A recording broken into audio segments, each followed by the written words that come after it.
Welcome to Common Sense Care, parenting your gender-confused child with truth and love. So-called affirmative care is the gender industry's one-size-fits-all answer for everyone who struggles with their identity. In no other area of medicine, psychology, or education is one treatment plan assigned to every person. At Partners for Ethical Care, we believe that each child is an individual and should be given the care that's most appropriate for him or her. So welcome back. I'm Maria Keffler. And I'm Erin Brewer. And what is our topic today, Maria? Today we are talking about Planned Parenthood and Planned Parenthood's role in gender care. This is a pretty weighty topic again, and I'm grateful that you've got a lot of expertise and experience with Planned Parenthood, so I'm really looking forward to hearing what you have to say about it. Well, and I think it's hard for people to understand how Planned Parenthood has stepped into this role of being, I believe it's one of the country's biggest distributor of cross-sex hormones at this point. It's really making it a business model, and I think it's making a huge profit from this. And one of the things that I want to say is for people who have been familiar with Planned Parenthood in the past, that this is a new and different Planned Parenthood. This is not the Planned Parenthood of our, when we were young adults. This is not this is not your mama's Planned Parenthood. This is a Planned Parenthood that has embraced this gender ideology in a way that is very dangerous and giving away hormones in a way that is, I believe, incredibly irresponsible. They have adopted what is called an informed consent model, which sounds great. Informed consent is great, but actually what it is it's anybody, you or me, anybody can walk in there and get hormones simply by signing something that says that you understand the implications of taking the hormones. Whether you understand them or not. Whether you understand them or not. And here's the thing, is that there's actually no way for anybody to really understand the implications because they haven't been studied. This is all so new. It's just, this is all experimental. And so for Planned Parenthood to be able to say somebody can make an informed consent is inaccurate. And the other thing that really concerns me is I've talked to a number of detransitioners who have gone to Planned Parenthood when they're in basically a psychiatric crisis. Either they're in a manic mode or they're profoundly depressed. They've just had a trauma. These are people who are really incapable of providing consent, who are able to walk into a Planned Parenthood clinic and get hormones the same day. Yeah, I think in most healthcare settings, if a patient comes in obviously in some sort of psychological distress, there's going to be a referral maybe to a mental health care professional or some questions to kind of get at what mental state are you in right now. I think most ethical healthcare providers want to make sure that the patient is in a frame of mind to be able to make good decisions. Yeah. And I think it's really important to bring that up because on some level, these medical interventions are self-harming, that they result in harm to the body. And so if you take that and then you take somebody who's having psychological distress, there's really no way that anybody can consent to that. And so I think it's really important for us to recognize that seeking these kind of treatments is, first of all, an indication of self-hatred, trying to run away from oneself, a real disassociation from the body. So that alone should raise red flags. But then if you add on top of that somebody who's had in some kind of acute distress or having some kind of a mental health crisis, it's really unconscionable to provide them with interventions that are going to change them for life. I believe healthcare providers, at least doctors, medical doctors, one of their oaths they take is first do no harm. And when I look at the things that are going on with gender care, puberty blockers, wrong sex hormones, surgeries that remove or alter sex characteristics, girls having their breasts removed, that is harmful. Maria, one of the things that disturbs me is just how fully Planned Parenthood has adopted this transgender ideology, even though, as you said, it's harmful. These getting these interventions damages a healthy body, and it used to be, before this gender ideology, that somebody who had gender dysphoria had to go through years of therapy before anybody would even consider, these medical interventions. And now we have it so that somebody can walk off the street, walk into a clinic, and get these. And oftentimes they get the hormones that they're seeking before they've even had test results back from blood tests that would show whether or not it would be dangerous for them to take these hormones. And we have this, we have young people talking about this, and it's really disturbing to me that a clinic would go this far. We have a clip from that just shows how completely absurd this whole ideology has gotten and how dangerous it's gotten. Planned Parenthood is America's self-proclaimed #1 provider of women's health care. We wanted to see just how all in they are. It's true. I'm Stephanie, and I'm pretty sure I'm pregnant. So my partner Garrett and I are going to Planned Parenthood. So Stephanie and Quarter Black Garrett scheduled a pregnancy test along with a follow-up with a nurse practitioner. And for good measure, we brought the urine of an actually pregnant woman along with us just to see how far the tolerance extends beyond, medicine. Now, I know this may seem childish and stupid on the outset, but keep in mind that while a positive pregnancy test for a woman can come as great news, for a man, it's largely indicative of testicular cancer. So will Planned Parenthood do the responsible thing and let a man know that he could have potentially life-threatening cancer, or stick to their progressive guns and follow their code of conduct in regards to transgender patients? So your test came back positive. Really? The only options we can give you is that we can give you the forms for the Medicaid if you want to go ahead and continue with the pregnancies. Okay. Give it up for adoption. Sure. The option of termination. We don't do them here. Okay, you don't perform those here? No, we don't. Well, it's good to know that there are options.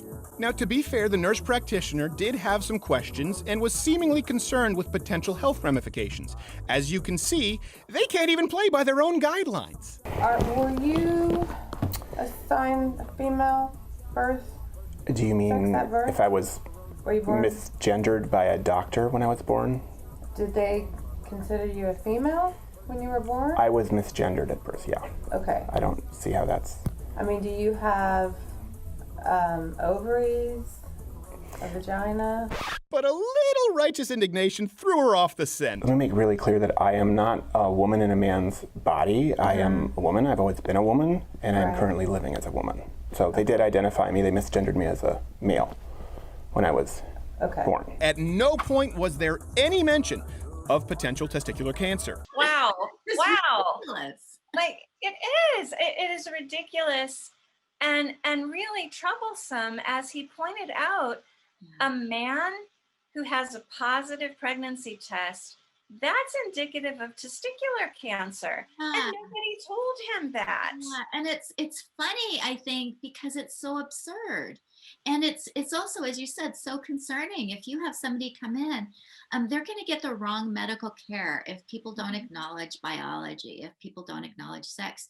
And the fact that these are clinics that are set up ostensibly to provide health care, that they're willing to engage in this absurd narrative, even when it puts somebody's health at risk. And so our next clip is a lot more serious, and we're going to hear from some young people who were able to access these, just go in and get them. The first young woman, she actually just walked in, got them. And now she has detransitioned and is feeling a lot of regret and justifiably angry at Planned Parenthood for having allowed her to get these. And then we also have some stories about how this is really becoming a business model for Planned Parenthood. This is no longer about healthcare. This is about actively recruiting people to come on in, get your hormones. We're here for you.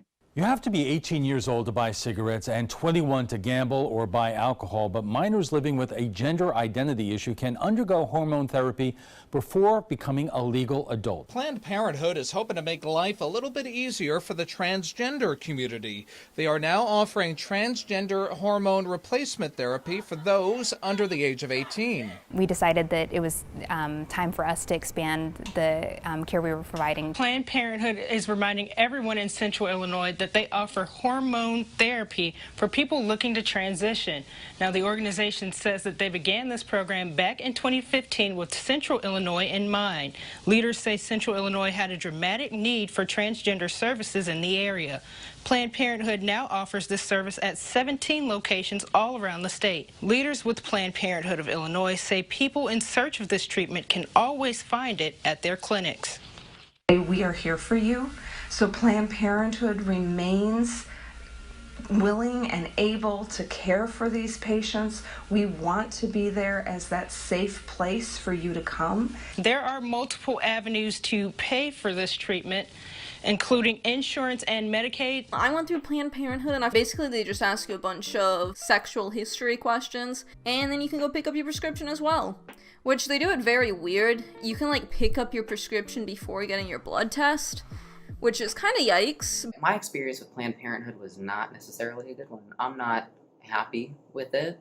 I'm not happy that I was just given hormones. If it wasn't just as easy as just walking in and signing a form for something that permanently changes your body for essentially the rest of your life in some aspects, I think, like, if it wouldn't have been so easy for me to just walk in, I don't think I probably would have transitioned if it just wasn't so easy just to willy-nilly on impulse just go and decide to take hormones.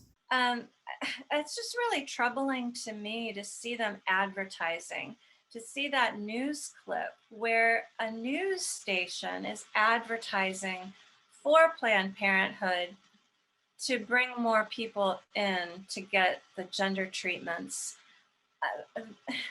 That's just really upsetting.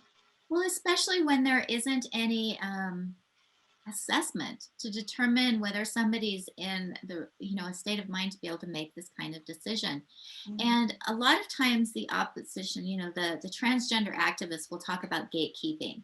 And that's something that they talk about all the time, that there shouldn't be gatekeepers, that people should be able to access this intervention if they want to. And they act as if it's sort of a violation of their basic rights to have gatekeepers. And I think it's so important to push back on that, because the whole idea of gatekeepers in this case is we have trained medical professionals who are supposed to be looking out for our health and well-being. And there isn't any other case that I can think of where patients can walk in, tell the doctor what they want, and get it the same day without assessment. And imagine if I walked into my doctor and said, I really want some oxycodone. I haven't been sleeping well. Give it to me now. Is that doctor going to give me oxycodone? Well, I sure hope not. I would hope not. Yeah. Well, the whole issue with gatekeepers, in my understanding, my connotation of gatekeepers is a positive connotation. We have gates for boundaries, for safety. Just a gate. A gate is to keep things in, to keep them safe, to keep things out, to keep dangers out. And that's a good thing. And I think the way that they've reframed what a gatekeeper is as a negative thing is really indicative of the most basic underlying ethos of this ideology. We want no boundaries. We want no one can tell me anything about what reality is, about what I am, about what truth is. It's all me. I get anything I want, anytime I want it, and everybody needs to applaud it. And that's just irresponsible. That's just irresponsible. Dangerous. It's so dangerous. There was a case where I believe it was a young woman who came in who was pregnant, and she was complaining of stomach pain, but she told all the healthcare professionals that she was a male. And they didn't even consider that she might be pregnant because she was saying she was a male. And again, in this case, I believe that the baby died. This woman could have died as well if they hadn't gotten the appropriate care. when it comes to healthcare settings, it's really important for healthcare professionals to be honest, because the kind of care given to males and females is different. And so if you have doctors who are willing to pretend that a man can become a woman and vice versa, it becomes really problematic for receiving the best kind of healthcare and can be really dangerous as we've seen in these examples. And so I feel like people need to understand. I know that there are a lot of people who have sort of really good feelings about Planned Parenthood, that at some point in their life, they used Planned Parenthood to get through a rough time, to access health care when they couldn't afford it. All sorts of reasons. They got maybe educational materials that were very important to them. And I utilized Planned Parenthood when I was in college. yeah, It was free health care, and that was very helpful for me in yeah. college. Yeah, and I use them a lot of times. I volunteered for them for about 10 years. I helped with a fundraiser that they did, donated money to them. And when I was younger, there was a time where I didn't have any insurance and I was able to get just basic health care there. And so I think a lot of people have very strong, warm feelings towards Planned Parenthood because it was able to provide them services when they really needed them. This is like something people have such strong feelings about, and now they have to realize that a clinic that they used to donate to or volunteer for, that they thought was doing good in the world, is actually doing something incredibly destructive. It's It actually reminds harming me people. it reminds me a lot of the way that I feel about public schools. Yeah. I was a teacher. I was licensed as a public school teacher. I have advocated for going to your neighborhood school, for not self-segregating. I sent my kids to a Title I primary elementary school because I really felt like you make community where you are. I really was a public school advocate, and seeing what the public schools have done in the last few years around gender ideology, I've now pulled all my children. I homeschool all three of them now because I don't trust the public school anymore. And that's heartbreaking to me.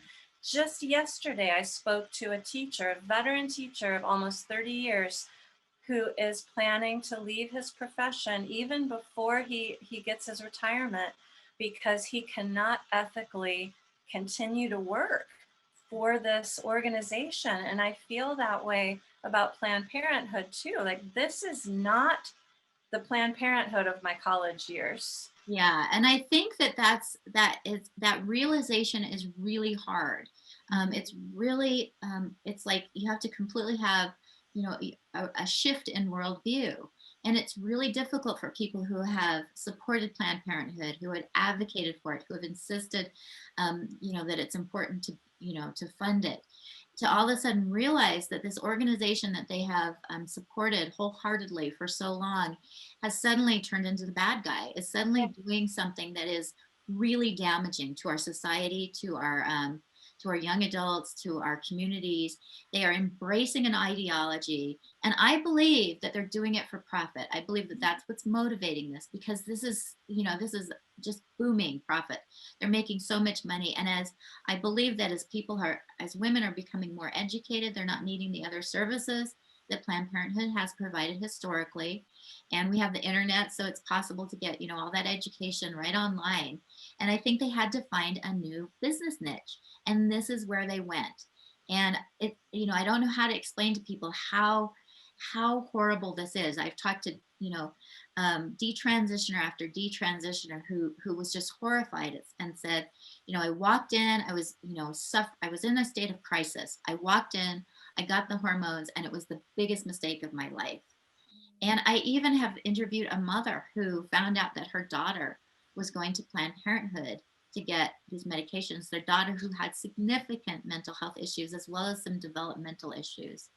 The mother was so upset about it, she decided to check it out for herself. And again, this was a mother who had previously good feelings about Planned Parenthood. And she made an appointment, she walked in, and she was prescribed testosterone on her first visit. I've talked to detransitioners who've been given prescriptions without any kind of medical check at all. They usually take blood, but they'll give out the prescription before the results of the blood test are back. And there isn't the follow-up that is so important. When somebody is given, a really powerful drug, it's really important to have good follow-up, and Planned Parenthood isn't providing it. It's like they're the drug dealer on the corner that's just giving out the drugs. And it's heartbreaking to a lot of people who have previously felt like Planned Parenthood was a really strong, positive organization. I think it must almost feel like your husband or wife finding out that they're unfaithful to you. That's You exactly really the trust analogy that them. I've used. Yeah, it's like feeling like your spouse has been unfaithful. That sinking feeling of, I thought I could trust you. I thought I could believe in you. I've given you so much over the years, especially people who have donated and volunteered time. It's just this sense of betrayal. And I think a lot of times that prevents them from seeing, because we know that there are wives who see the lipstick on the collar and they just ignore it because they don't want to go there. And I think Yeah, that it's too painful. There's too much at stake.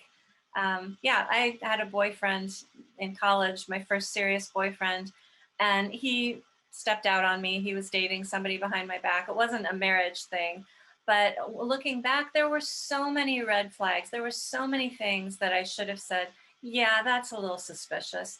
Yeah, that I think there's a problem here. And I just didn't want to see it. And I think that's so common. We don't want to believe that someone we love or something that we trust could be so nefarious and be so underhanded. Yeah, and one of the things that I want to just mention, and this is a little bit tangential, but in addition to giving out hormones, Planned Parenthood is also giving out something called PrEP, which is it's basically something you take so that you don't get HIV.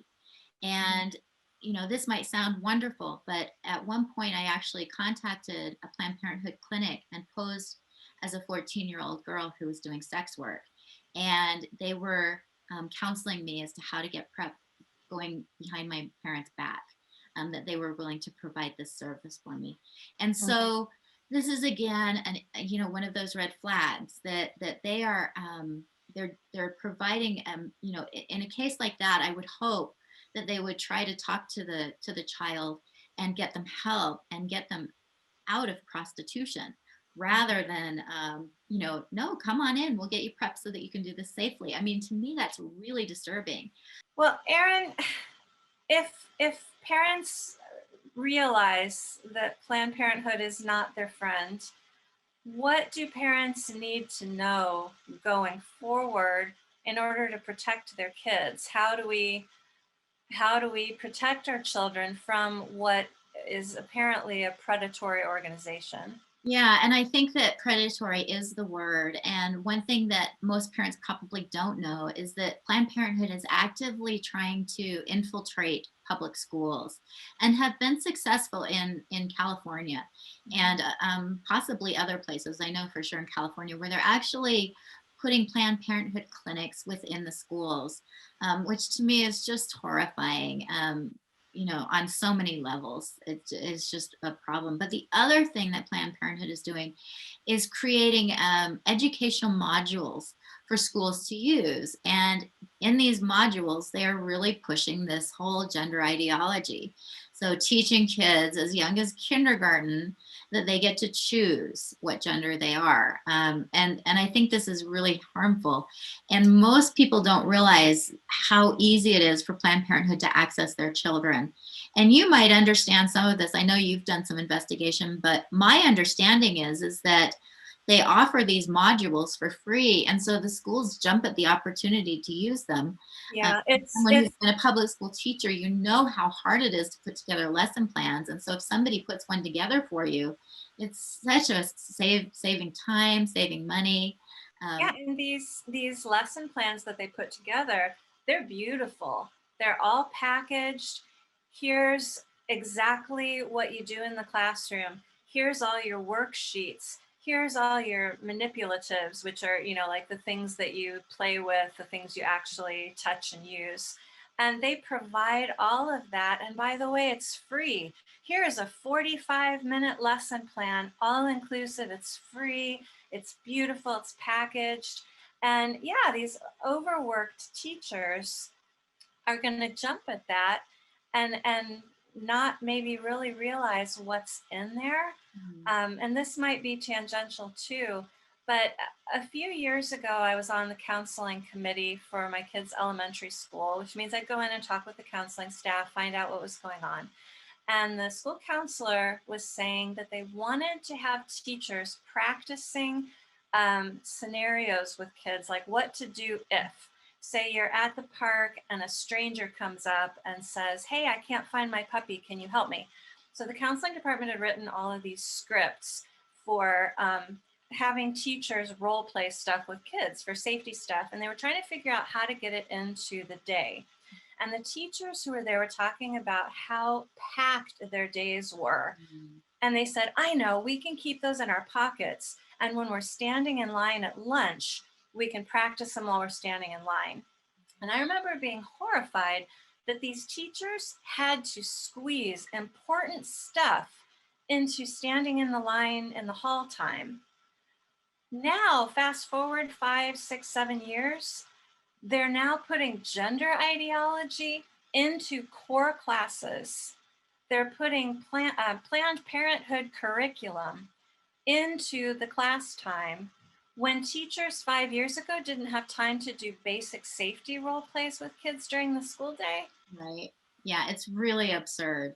And again, it comes down to funding. Planned Parenthood used to be, at least when I was younger, I used to think that they were this struggling organization that was, could barely make it, but they were going to do everything they could to offer affordable care to those who needed it.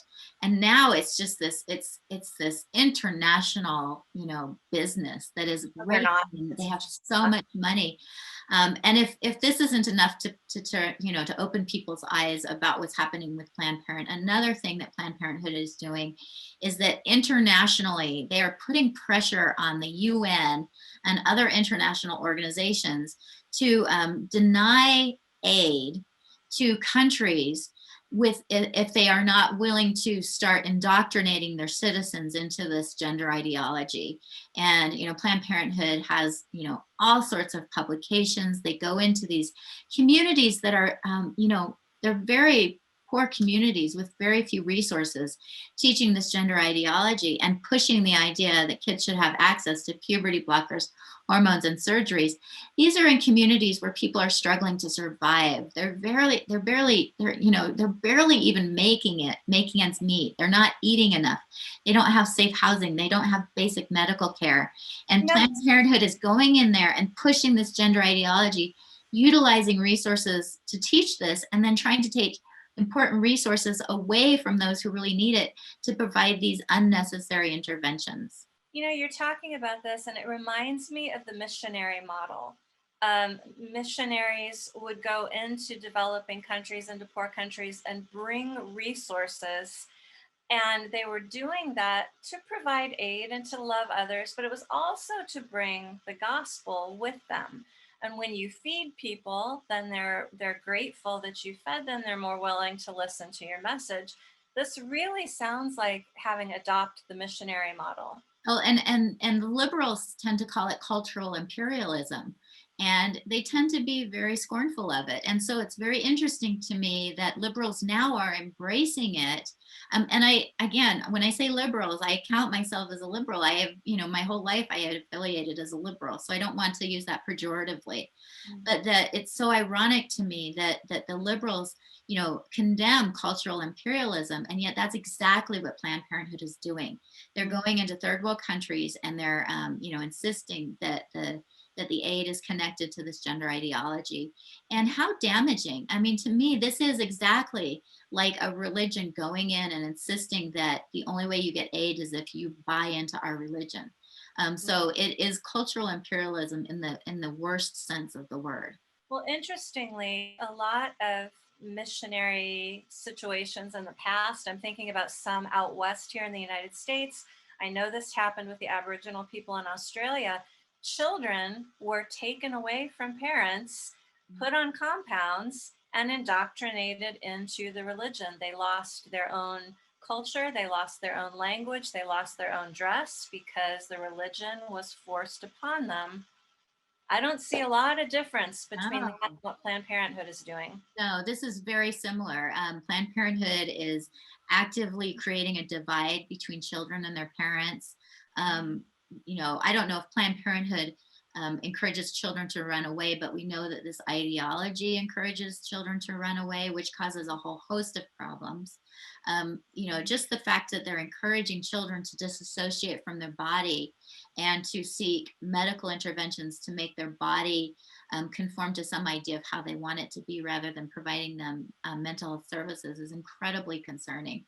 I So think this it's is really, important to underscore that what you just said. We talked about this when we talked about trauma in our last video, but encouraging someone to believe that their mind is a different sex, a different gender than their body, that is codifying dissociation. That's encouraging dissociation and saying that dissociation is a healthy and correct way to live.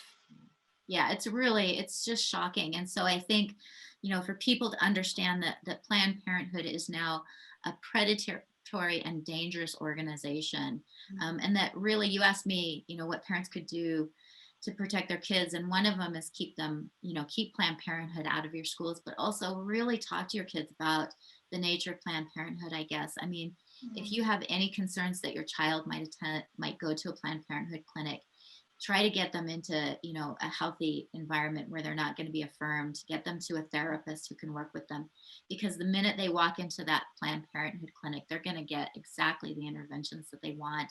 And these are life changing. These aren't, some people think they're just, oh, they're just hormones, and they might think, oh, they're just like, birth control pills, just hormones, no big deal. And first of all, when birth control pills first came out, they actually were a big deal because they had so much hormone in them. They did cause some problems. But second of all, unlike birth control pills, these are the wrong sex hormones, and they cause permanent damage to your body if you take them. Testosterone is actually a controlled substance. It's considered dangerous because it's a steroid. It causes permanent damage.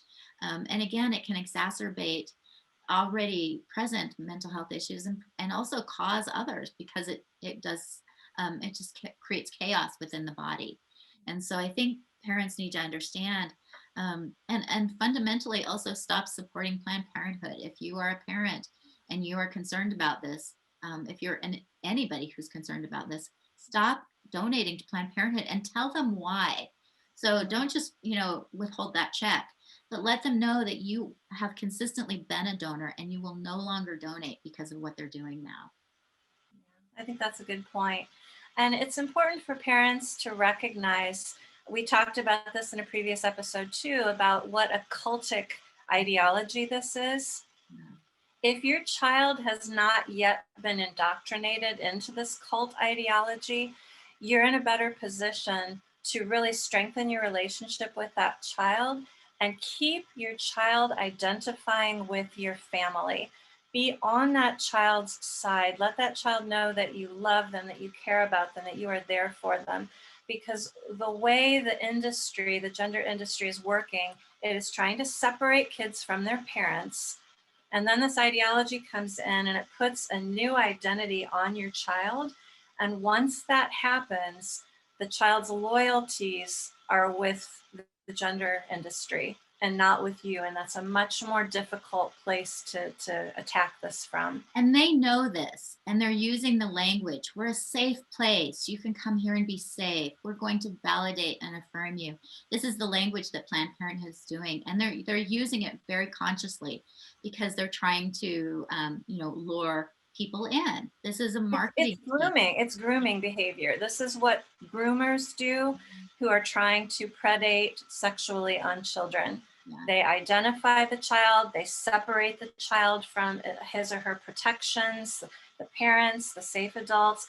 The predator tells the child, oh, I love you, I care about you. We'll just keep this between you and me and don't tell your parent. It's one-to-one behaviors that are grooming and predatory. Yeah, so this could be a really hard episode for people who came in feeling very positively about Planned Parenthood. And I really hope that if that is you, that you will take some time and write Planned Parenthood and let them know that you're not okay with this predatory behavior and this new ideology that they're pushing.